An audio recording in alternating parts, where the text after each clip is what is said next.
রাধে রাধে বন্ধুগণ, তো চলো বেরিয়ে পড়ছি। এখন আমরা কোথায় যাচ্ছি সেটা তোমাদের ভিডিও দেখতে থাকো, তাহলে বুঝতে পেরে যাবে। তো পাশেই দেখো আমার বোন বসে আছে, ও মালা করছে। আমার মালা করা হয়ে গেছে, তো তাই জন্য আমি এবার দেখো চলে এলাম স্টেশনে। তো চলো কে কে যাচ্ছে তা দেখিয়ে দিই।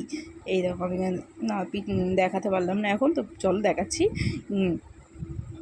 তো নিজের বদন দেখিয়ে দিলাম। তো দেখো তারপরে এই দেখো সবাই মিলে আমরা এখন দাঁড়িয়ে আছি। এই দেখো এতজন মিলে আমরা যাচ্ছিলাম। কোথায় গেছিলাম বলো তো? এটা দেখলে বুঝতেই পারছো নিশ্চয়ই। হ্যাঁ, বড় মায়ের কাছে। তো ওই দেখো দেখতে পাচ্ছ বড় মাকে। তো ওই দেখো সবাই দর্শন করো আর কমেন্ট বক্সে লিখে দিয়ে যাও তো জয় বড় মা। তো চলো ভিডিওটা তোমরা দেখতে থাকো। আমরা যাচ্ছিলাম এখন ওখানে গিয়ে পুজো দেবো। তো পুজো টুজো দিয়ে তারপরে আবার একটা জিনিস হবে, তো সেটা আসবে নেক্সট ভিডিওতে। ওটা দেখতে হলে আমার চ্যানেলটা সাবস্ক্রাইব করে রাখো। তো চলো ভিডিওটা এই পর্যন্ত, টাটা বাই বাই, দেখা হচ্ছে নেক্সট ভিডিওতে। রাধে রাধে সবাইকে।